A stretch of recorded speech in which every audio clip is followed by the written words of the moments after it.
Hello, welcome back to the channel of Motorbike Nonsense, the Triumph Tiger 1200 GT Explorer, a bike that I didn't used to like. Yeah, this came out 2022, I think, with new 1160cc triple for T-Pain or T-Plane crank, depending on whether you're being cool or not, and I didn't like it. Too many vibes, made my hands go numb at motorway speeds. It wasn't the GS Adventure rival I hoped for. It also felt too top heavy, but they've updated it. Well, last year they updated it. I'm just very late to the party, and this is my first ride. This isn't a review. I'll do a full review including sitting on it in a couple of weeks time. This is literally going out for a quick lunchtime blast to see if they fixed my biggest issues with it. Let's go. It is still a big bike, this one. It is still a big bike. This being the Explorer model of the GT means it's the road biased one with the 19-inch front, and Explorer means it's got a 30-litre tank as opposed to the standard bike's 20-litre tank. But look, doesn't matter because it's still sodding fast, and that triple engine in this has got a sort of character that you might not expect. It doesn't sound or feel like a regular normal cranked triple like you've just seen in the Tiger Sport 800. This one sounds more like a V4 actually, and it is now, I can report, blissful. I've just done some 70-mile-an-hour motorway stuff, and this is what I thought of it. One thing that really killed the previous Tiger 1200 before these updates were the bar vibes.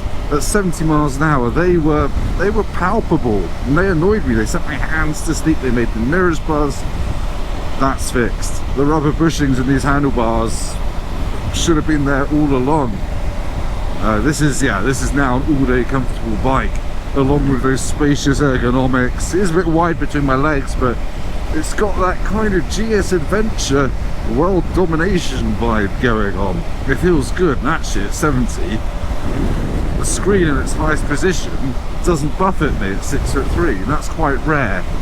I'm still getting wind, but it's not awful, it's not turbulent. And obviously I've got cruise control as well. Not radar cruise, just normal cruise. The radar's on the back for these blind spot warning lights. But yeah, Triumph has fixed the vibes. That is my main concern. If they hadn't done that, I would have been a bit worried. Oh, that down blipper is peachy as well. Oh, it is nice coming to a bike with a more normal sized front wheel after spending so long on the Tenere. Go on, have a nod. Yay! Nodded at a scooter rider, he nodded back. Maybe he's watching the other video. I swear this used to be a 50. Yes, wasn't that fascinating? They have improved the vibrations massively with rubber mounted bits and the handlebars, and also they've gone through the engine as well. They've changed the crankshaft, they've changed some of the alternator rotors and other bits and bobs to make it smoother. They've changed the clutch to make it go into first gear with less of a clunk. They've basically been through it to smooth it all out and make it feel like an £18,500 motorbike should, because this one is £18,600. Now that seems like a lot, but it does come with the crash bars, the heated grips, the heated seats. Comes with everything basically. Manual screen. I am not sure how many GSA 1300s they're going to be coming in at £18,600 out the door. I think they're all going to be in the low 20s after you've optioned them up, so this is cheaper than a GSA, I'm going to say.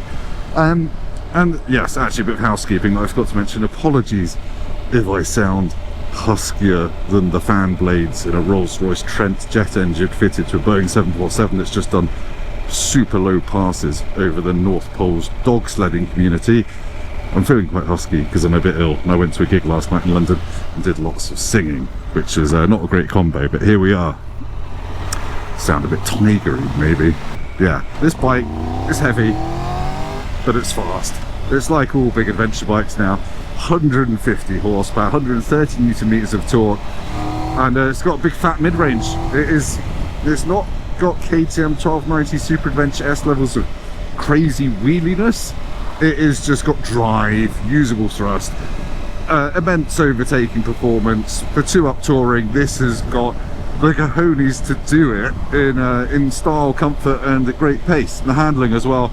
I'll get onto that on a twisty road in a bit, but it is really, really good. Yeah, total weight is I think just over 260 kilos, so it is up there with a GSA 1300 Adventure without any options on it. But the difference here is that although I think might be a little bit lighter, the weight is much higher up on this Tiger 12, especially with this big 30 litre tank, which adds 10 kilos over the non 30 litre tank version. The weight is high up. You don't really notice it when you're riding it on the road, but at low speeds, if you're going to take it off-roading, mod, this does feel quite top heavy, I'm afraid to say. But you know, it's not bothered me. It's not bothered me.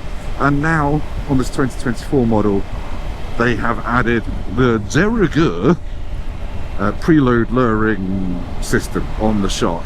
So if you hold this home button here, when you come to a stop, it drops the suspension down by up to 20 millimeters. Seat height I think is about 850, but as I said, I'll do all of the serious seat height stuff in my full review in a couple of weeks. I'll sit on it and show you what I look like. But yeah, the last one of these I rode was the rally one. That was tall.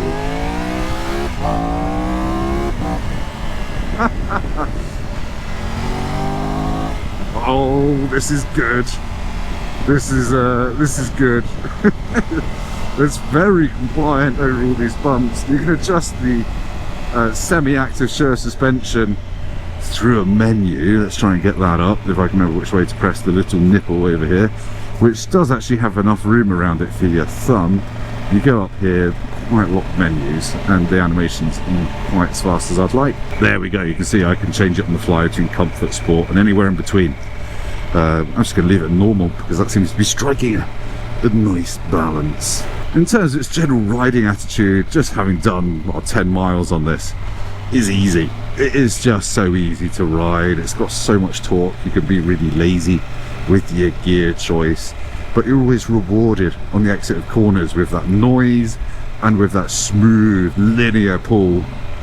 Like, yeah, let's put it in fourth. Let's be super lazy. 30 to 40. Oh, it barks. It's got this hollow bark low down the rev range when it's under load. It doesn't feel like you're destroying the engine by lugging it.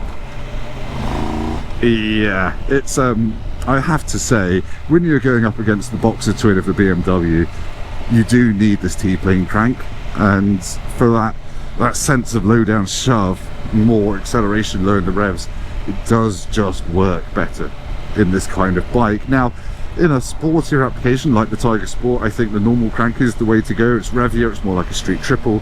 This though, this is meant to be a bit more, you know, luggy, low down, a bit more adventure-y, I guess, hence the fact it's an adventure bike. Yeah, around here in normal mode, suspension is dealing with the mass of the bike over mid-corner bumps, but it does feel a little bit wallowy. You can sense the mass of the bike. Let's firm it up a bit and see how that improves at the cost of ride comfort. Now obviously this is just a 40 limit road. I don't want to go to prison and join those sheep and that pen over there, but you know, this is normal riding for me. Okay, ride noticeably firmer. Second gear takes you to 60 miles an hour plus about 20 or so. A lovely hard cut limiter. It sounds really nice, but it doesn't smack the testes or other assorted genitalia into the fuel tank. Stick it in here, slightly damp mid-corner, actually sodding wet mid-corner.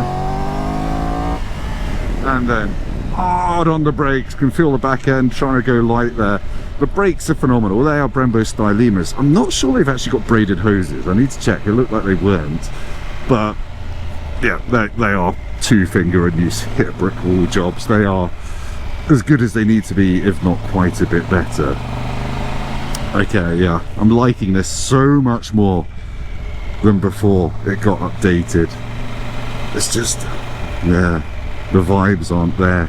They're just not there. Why did they release it like the way they did?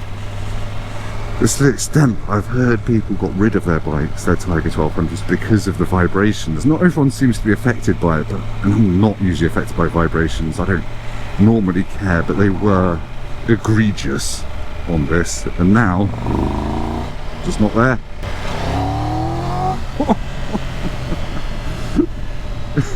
It's fast. I mean, it probably feels especially fast because I've spent a month and a half on a 70 horsepower Tenere 700 and still only do the speed limit though, can't I? Therefore, I am using a much lower proportion of this bike's 18.5 grand. On the Tenere, I can use all of its 11 grand. Whereas on this, I can't use as much without switching the cameras off. Oh, look at this, there's a wood chipping man. Oh, is he about to chop that massive bit off? Look at that. I have big respect for anyone that is brave enough to climb up a tree and saw it off. Hey! I get scared just going up to clear the gutters on my house, let alone just a bit of rope round a tree and some spiky shoes. Okay, now I am in the firmest stamping mode. It is possibly a little bit too firm for my body, but luckily I can back it off a bit. I have just done the caveman thing of going to maximum sport. Let's try the bottom end of sport, the top end of normal. As I go past Buttercup Cottage, whenever I go past nice houses, I imagine what my mum would be saying about them. Oh yeah, nice houses, but oh, I bet it floods in winter. Can't you just let them have nice things? No, it'll flood. It'll flood. You won't be able to insure it. House insurance will be a nightmare. Mum has got an orangery. Quite snatchy low down. I don't know if you can hear that. But just like coming onto the throttle at 30 miles an hour in third gear, about 2000 RPM, there's a bit of drivetrain shunt, I think, from the shaft drive. It's not particularly smooth, just picking up the throttle gently in a high gear at low speed. And when I come to a stop, I forgot to do it. I forgot to hold the home button, and then you get this sort of flashing spring icon, and the bike has sat down a little bit. I think it depends what suspension mode you're in, how much it sits down. There you go, look, into first. You can't really even feel it going to first now. That's possibly the smoothest neutral to first gear transition of any bike I've ever ridden. Stick that in the brochure, Triumph, if you want to send people to sleep. It is good though, it's smooth. That actually is one of my biggest biking icks, is the sound and feel you get when you stick most bikes from neutral into first gear. And it feels like you've just kicked a V2 rocket factory. This doesn't do that. Let's go and look at the Cridfords and pretend I've got Porsche money. One of my best mates has just bought a BMW Z4M convertible in red, and I really want to have a go in it. I've never driven that E46 M3 engine. I've been in lots of them, in CSLs and things like that, but yes, the sun is out and I'm thinking about cars as well as bikes. I think the 991 shape Carreras are really good value at the moment. They look nice as well. If you're after a 911, please drive the values of those down. For 10 years time, I don't actually afford one.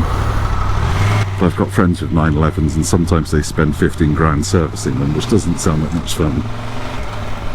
Now here's a question for you. I should know the answer really, but why are quite a lot of modern big bore bike engines noisy? The 1300 engine in the new GS and GS Adventure 1300 is kind of distractingly noisy at low speeds. If you haven't got your earplugs in, it is very tappy sounding. And this, when it's cold, is not quite as noisy, but it is still got like a proper tappety noise to it. When it warms up, it goes away. Is it an emissions thing? Is it because they're running super lean? I don't know. Answers on an engineering postcard addressed to my comments. Okay, I'm gonna wrap this video up. One last little update that I forgot to mention is Triumph's redesigned the seat on the Tiger 1200s as part of the 2024 update to be flatter and more comfortable in long distances and giving more room to move back and forth. And I have to say, I've only been riding for about, I don't know, 45 minutes or so. It's absolutely fine at the moment. So yeah, I'll have to take it on a longer ride, which I will do, to report back on that. But I never really found that problem on the old one. I've got fairly hardy buttocks. There's usually an ambulance in there picking up pieces of mountain bikers. I'll report back in a couple of weeks with my full review, in which I will try to remember to address the question of, for a long trip, would I pick this or a 1300 GS Adventure? And yeah, I'll compare it to that based on the running one of those for a month at the back end of 2024. So yeah, thank you for watching. See you soon. If you've liked this piece, hit like. It does actually really help me.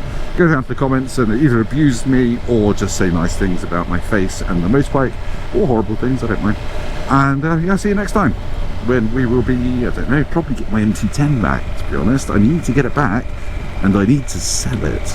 So if you want the 2022, that's Gen 2 Yamaha MT-10 SP, with loads of options and heated grips, and it's got about 5,500 miles on it, and it's just had the 6,000 mile service and hopefully the recall, the throttle position sensor recall, then yeah, hit me up and let's meet up and you can give me some money for it. That would be great.